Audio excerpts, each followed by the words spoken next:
Can tebrengen zamanda can açıdan sen sakla. Söyle ollu Allah'ım can detle bile sen cokla.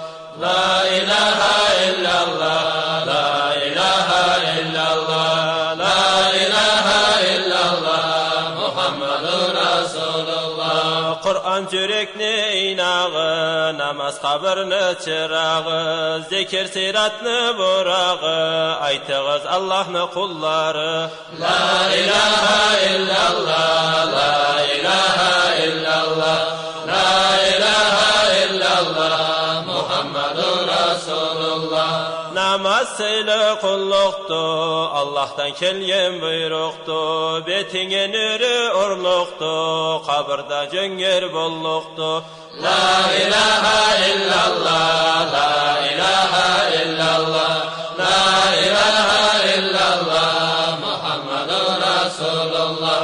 Can detkiyim bolgayet, censiz cağasız kölegim, kabırdan ögür bolgayet, on canımdağı melegim. La ilahe illallah, la ilahe illallah, la ilahe illallah, Muhammedun Resulullah. Tutur aza kıllamaz, boşlama nafsın asanını, saldırma cehennemge, Allah yaratan canını. La ilahe illallah, la ilahe illallah, la ilahe illallah, Muhammedun Resulullah.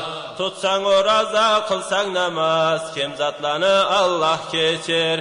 Biz ümmetke sanalsak, peygamber şefaat eter. La ilahe illallah, la ilahe illallah, la ilahe illallah, Muhammedun Resulullah. Ya Allah'ım rahmet et, şefaat hakirerge, Müslüman'a nasip et, iman bula ölürge.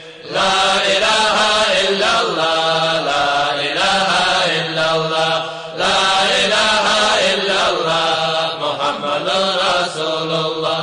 Şükür olsun Allah'a, peygamberini jaratan, ümmet etip biznanga İslam dinini tanıtan.